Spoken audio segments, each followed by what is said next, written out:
प्यारे दोस्तों, क्या आप जानते हैं कि एक समय बलराम जी ने क्रोध में भरकर हस्तिनापुर पर आक्रमण कर दिया था। क्या भीष्म पितामह बलराम जी से टकराए थे? क्या किया था कर्ण और दुर्योधन ने? क्यों बलराम जी ने चढ़ाई की थी हस्तिनापुर पर? इस रोचक वृतांत को पूरा जानने के लिए वीडियो के अंत तक बने रहें। भागवत पुराण के दशम स्कंद तथा ब्रह्म पुराण के अध्याय 84 में इस कथा का वर्णन हमें मिलता है। जामवती नंदन साम जब अकेले ही बड़े बड़े वीरों की उपस्थिति में स्वयंवर से दुर्योधन की कन्या लक्ष्मण को हर लाए थे, इससे कौरवों को बड़ा क्रोध हुआ। वे बोले, ये बालक बहुत ही ढीठ है, देखो तो सही, इसने हम लोगों को नीचा दिखाकर बलपूर्वक हमारी कन्या का अपहरण कर लिया है। वो तो इसे चाहती भी नहीं थी। अब इस ढीठ को पकड़कर बांध लो। यदि यदुवंशी लोग रुष्ट भी होंगे तो वो हमारा क्या बिगाड़ लेंगे? यदि वे लोग अपने इस लड़के के बंदी होने का समाचार सुनकर यहाँ आएंगे तो हम लोग उनका सारा घमंड चूर चूर कर देंगे। ऐसा विचार करके कर्ण, छल, परिसभा, यज्ञकेतु और दुर्योधन आदि वीरों ने साम को पकड़ लेने की तैयारी की। जब महारथी साम ने देखा कि धृतराष्ट्र के पुत्र मेरा पीछा कर रहे हैं, तब वे धनुष लेकर अकेले ही रणभूमि में डट गए। सामने कर्ण आदि 6 वीर जो अलग अलग 6 रथों पर सवार थे, 6 बाणों के साथ अलग अलग प्रहार किया। इसके बाद उन 6 वीरों ने एक साथ मिलकर सांब को रथहीन कर दिया। 4 वीरों ने एक एक बाण से उनके 4 घोड़ों को मारा, एक ने सारथी को, एक ने सांब का धनुष काट डाला।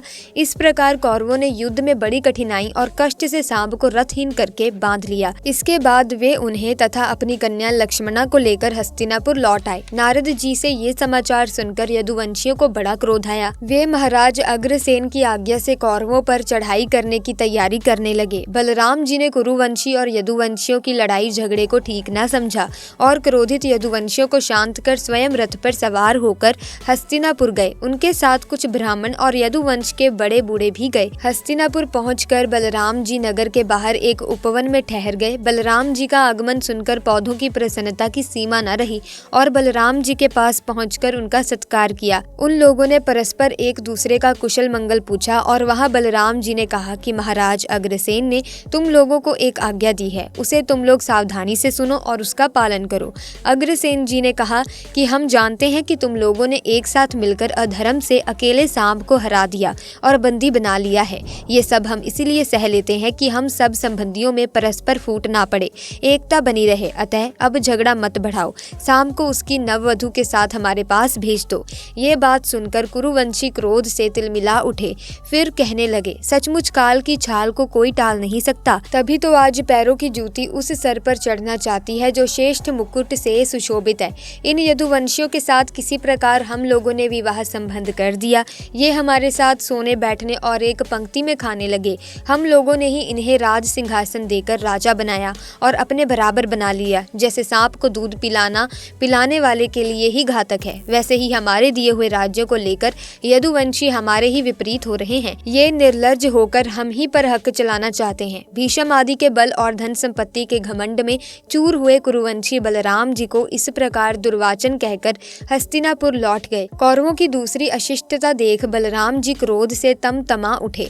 तभी वो जोर से हंसकर कहने लगे, सच है, जिन दुष्टों को अपनी कुलीनता, बल, पुरुष और धन का घमंड हो जाता है, वे शांति नहीं चाहते। उनको दमन करने के रास्ते पर लाने का उपाय समझाना बुझाना नहीं है, बल्कि दंड देना है। और आप देखो तो सही, सारे यदुवंशी और श्री कृष्ण भी क्रोध से भरकर लड़ाई के लिए तैयार हो रहे थे। मैं ही उन्हें समझाकर सुलह कराने के लिए यहाँ आया। फिर भी ये मूर्ख ऐसी दुष्टता कर रहे हैं। इन्हें शांति प्यारी नहीं, प्रलय प्यारी है। क्या खूब हम लोग जूती हैं और ये कुरुवंशी स्वयं सर है। ये लोग ऐश्वर्य से उन्माद, घमंडी कौरव पागल से हो रहे हैं। उनकी एक एक बात कटुता से भरी है और बेसर पैर की है।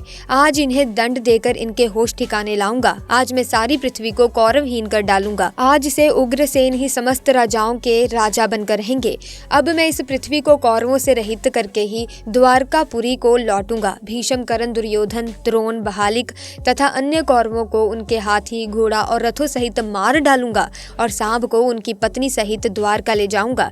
ऐसा कहकर बलराम जी क्रोध से भर गए। वे अपना हल लेकर खड़े हो गए। उन्होंने अपने हल का मुख नीचे की ओर किया और 4 दीवारी की जड़ में धंसाकर खींचा। इससे संपूर्ण हस्तिनापुर डगमगाने लगा। बलराम जी हस्तिनापुर को उखाड़कर उसे डुबाने के लिए बड़े क्रोध से गंगा जी की ओर खींचने लगे। जब कौरवों ने देखा कि हमारा नगर तो गंगा जी में घिर घिर रहा है। तब वे घबरा उठे। भीष्म, दुर्योधन सहित समस्त कौरव व्याकुल होकर हाहाकार करने लगे।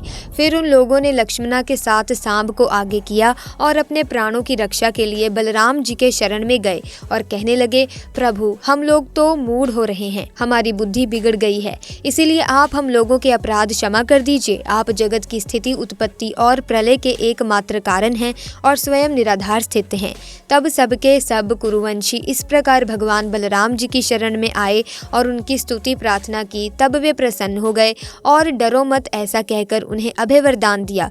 दुर्योधन अपनी पुत्री लक्ष्मणा से बड़ा प्रेम करता था, इसीलिए उसने बहुत सा दहेज भी दिया। बलराम जी ने ये सब दहेज स्वीकार किया और नव दंपति लक्ष्मणा तथा सांब के साथ कौरवों का अभिनंदन स्वीकार करके द्वारका की यात्रा की। उन्होंने यदुवंशियों की भरी सभा में अपना वो सारा चरित्र कह सुनाया जो हस्तिनापुर में उन्होंने कौरवों के साथ किया था। सुखदेव जी परीक्षित को इस वृतांत को सुनते हुए कहते हैं कि हस्तिनापुर आज भी दक्षिण की ओर से ऊंचा और गंगा जी की ओर से कुछ झुका हुआ है और इस प्रकार वे बलराम जी के पराक्रम की सूचना दे रहा है।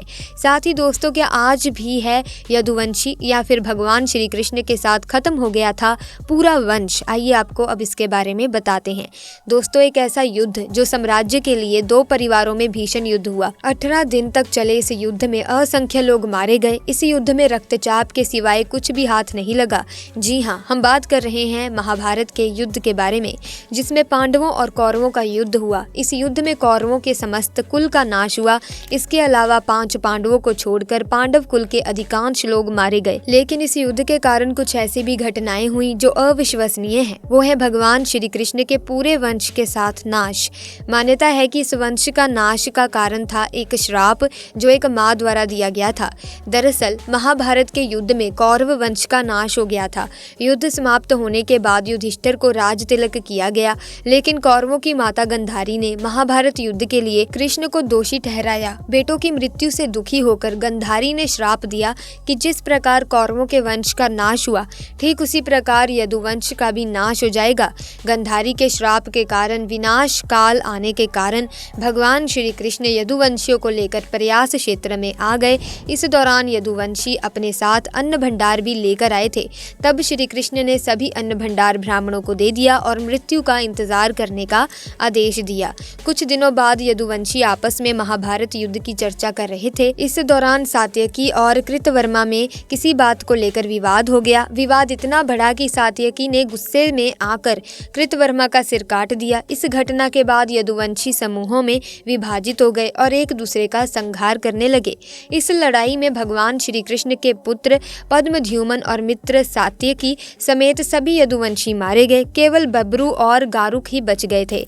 यदुवंश के नाश के बाद भगवान कृष्ण के बड़े भाई बलराम जी समुद्र तट पर बैठ गए और एकाग्रचित होकर परमात्मा में लीन हो गए। इस प्रकार शेषनाग के अवतार बलराम जी स्वधाम लौट गए। तो प्यारे दोस्तों, आज की वीडियो में बस इतना ही। अगर वीडियो अच्छी लगी तो वीडियो को लाइक करें, शेयर करें, चैनल को सब्सक्राइब करके बेल आइकन को प्रेस कीजिए ताकि नए वीडियोस की अपडेट आपको मिलती रहे। आपका बहुत बहुत धन्यवाद।